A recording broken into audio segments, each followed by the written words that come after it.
Hi.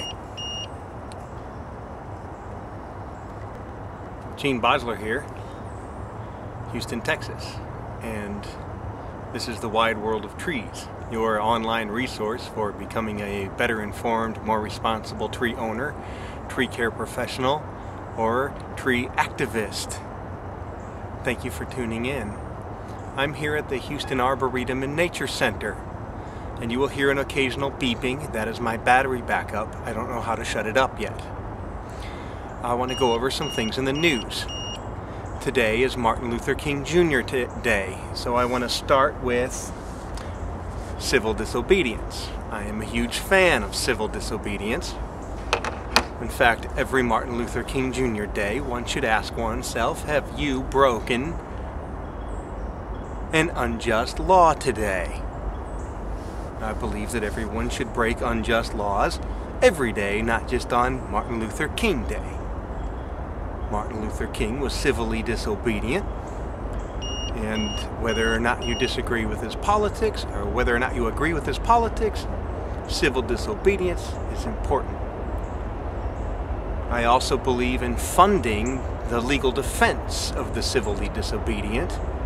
One of the legal defense funds I like the most is part of the Free State Project in Keene, New Hampshire, K-E-E-N-E, New Hampshire. I'm turning on my machine.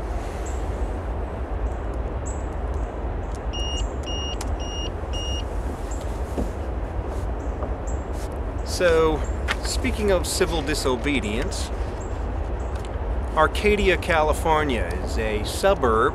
I think it's in the northeast suburb of LA, Los Angeles, California. And the Dam Authority has decided to remove some live oaks or coast oaks, I'm not sure, and sycamores, claimed to be in excess of 100 years old, so that they can use the field in which they're growing as a place to deposit their sludge.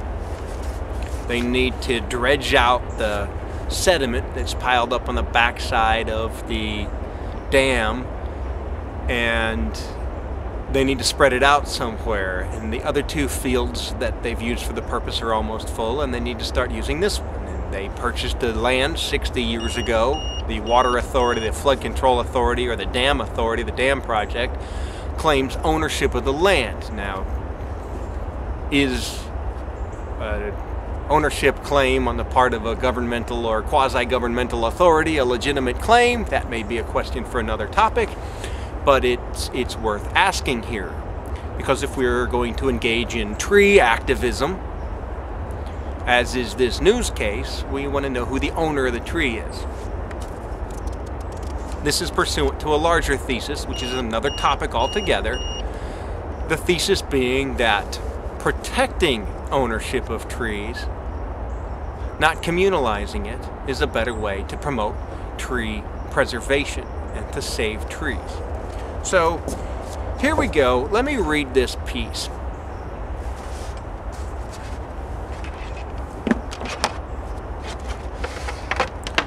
This is... I just unplugged my laptop here.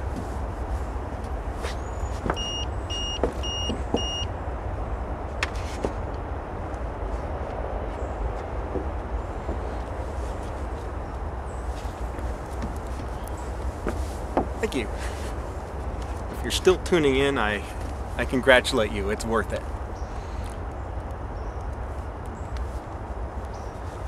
Los Angeles Times. Tree sitters defy bulldozers in Arcadia.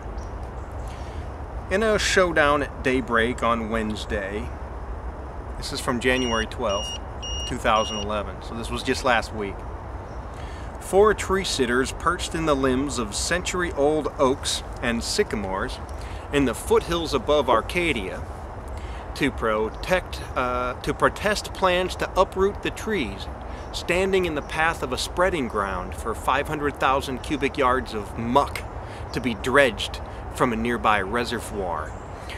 tree sitter organizer John Quigley. I think we should probably do a whole episode about this guy. He is a famous tree organizer and civil disobedient activist.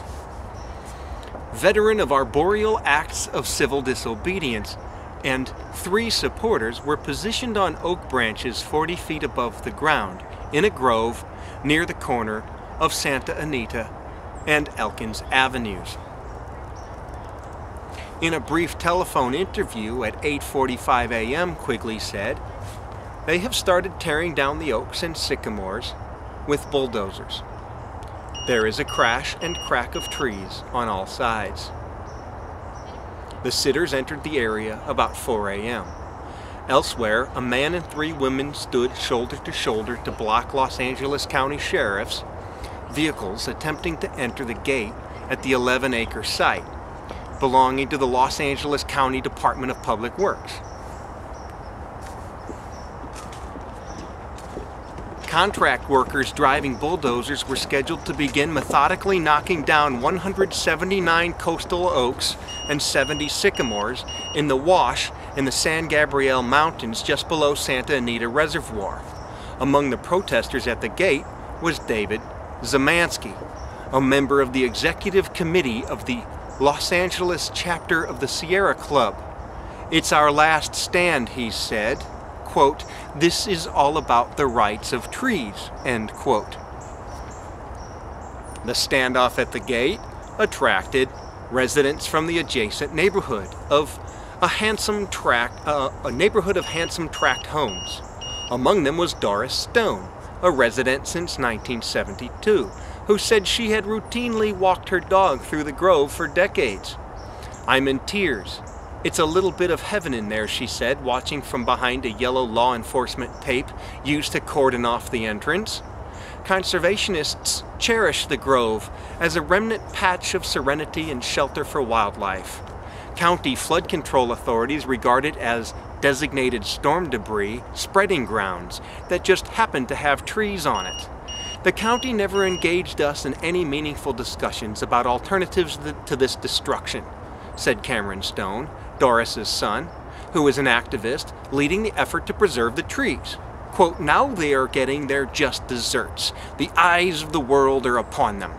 They are under a microscope. I hope they like it," end quote. Public Works officials with authority over the work were not present for comment.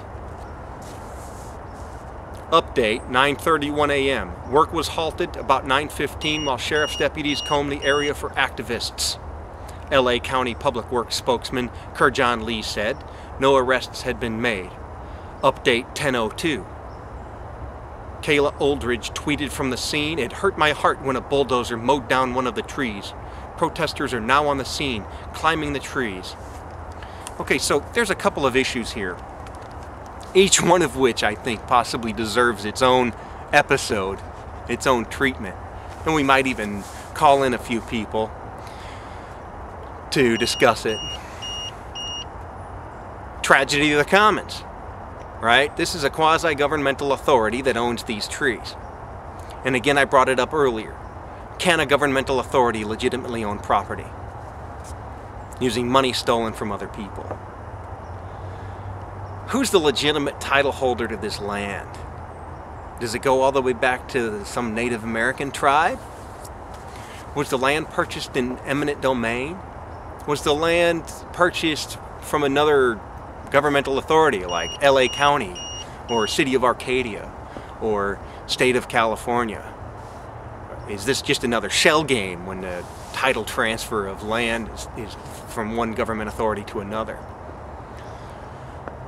So if maybe the homeowners association owned these trees, would they perhaps have had more authority to figure out a different way to manage the distribution of this sludge? You know, I read that, well, the wealthy residents of Arcadia didn't want this to happen because it would have required 50,000 truckloads to go dump it elsewhere, and they'd had to drive right through the wealthy part of town, and they were having none of it.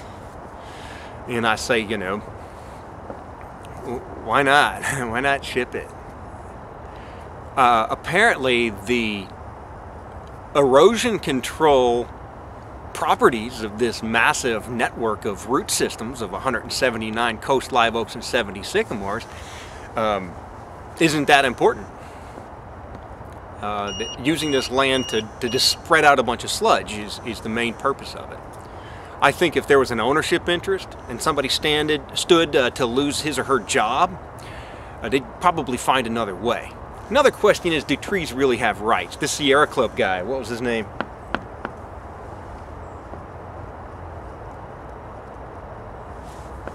David Samansky. Do trees really have rights? A tree can't purchase property from somebody and have a title claim. A tree can't speak out in defense of its rights. I marginally agree with Murray Rothbard, who says the animals and trees and rocks will have rights just as soon as they put up placards and start marching and agitating for those rights. But I also think that, you know, humans have an ownership claim over their own bodies, over the fruits of their labor and, you know, peaceful exchange. And I can buy a tree. I own it. I can cut it down if I want to. Yeah, I don't see that tree as having any rights. That's a question for another episode too. But I do think property rights exist, and I think that trees as property are better preserved because the owner has an interest in preserving it, right? When there's a communal ownership of the ocean, you have ocean fishing, or no ownership, ocean communism. You have zero ownership of the ocean, you have overfishing. If you have zero ownership of the prairie, you get a dust bowl. If you have zero ownership of the prairie, you get bison near extermination. You have communal ownership of a grove of trees, you get some bureaucrat or civil engineer says they got to come down, then what are you going to do? They have the long arm of the law. And let's not forget the gun that's in the room. Those of you who believe in social projects, always ignoring the gun in the room. Because if I say I'm a little short this month, I need to make my mortgage, I can't pay my taxes, you're going to send somebody with a gun to make sure I do pay my taxes, right? So there's a gun in the room here, the sheriff that's here to arrest anybody who tries to stand in the way of somebody who wants to stop a tree from coming down. Now, if it's my tree, I'm going to get you out of it too, because I own it, right? And so I think a well-informed tree activist should have a good understanding of property rights. You got every right to climb up in a tree. The state doesn't own that tree. I don't care what the title says. The state doesn't own that property. Somebody owns that property. If not, it's available for homesteading. And why not buy the trees? You're a Sierra Club activist. Why don't you call your friends at the World Wildlife Fund? Why don't you buy the dang trees? Why don't you exert your political influence? Because you elected the people who built this dam. And let's talk about the dam. Let's talk about how water is distributed to a population. Is a dam needed? And now we're getting into alluvial rights. Not allodial rights, which is another thing altogether, but alluvial rights and water access and how it affects trees. See, we're seeing a question of, you know, the regional government authority has taken control. Who knows what kind of damage they've done downstream and upstream, the ecosystem, and on site where this dam, this reservoir was built. But we see how this affects the health of the trees. It's a pretty big issue. Every rights violation, you know, has to be looked at in terms of its unintended consequences. You know, they might have seized this land from a rancher claiming eminent domain for the greater good so that they could build this reservoir so they get water to more people. Well, here we're seeing the consequences, and I applaud the activists for their acts of civil disobedience. But I also want to call everybody to pay attention to things like property rights. And I, as a human, have a right, legitimate property ownership claim over a tree. I can go to the store and I can buy one, for crying out loud. And just because that tree's reached 100 years of age doesn't mean that the owner of the property no longer has a claim to it. So I go onto residential properties, for example, and I talk to people about whether or not their trees are safe. I start by saying there's no such thing as a safe tree, but we want to manage risk. And if it's got a big cavity and a lot of fungal fruiting structures and a big lightning strike and, you know, is leaning more than it was a few months ago, you know, then that tree needs to come down, and that owner of that tree needs to make that call. So I don't tell them, you have to take this tree down. These ordinances in which people have to ask permission of a bureaucrat to take down a tree are a little bit ridiculous. The owner owns the tree, right? And again, we have a gun in the room.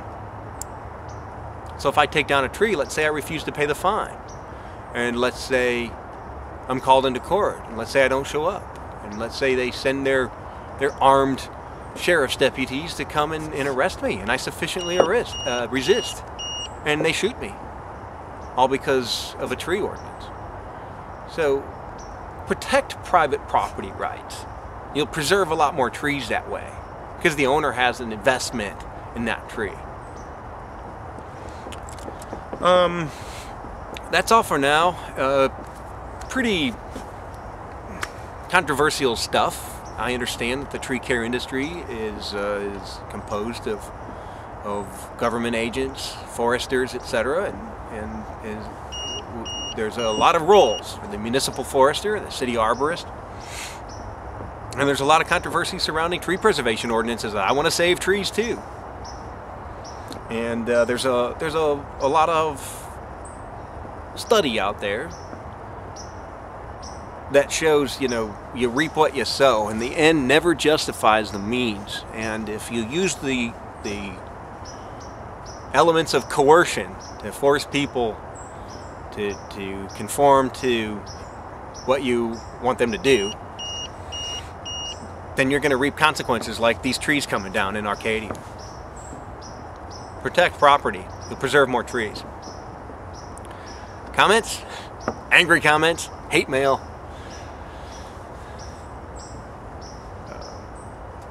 Any other examples in support? If you want to bring up the New Zealand privatization of the forest project, or some of the other examples of private property, free, voluntary, absence of coercion approaches to tree preservation, I'm all ears. I want to hear all about it. So that's my Martin Luther King Day salute to civil disobedience. And I ask you again, have you broken an unjust law today? Thanks for tuning in.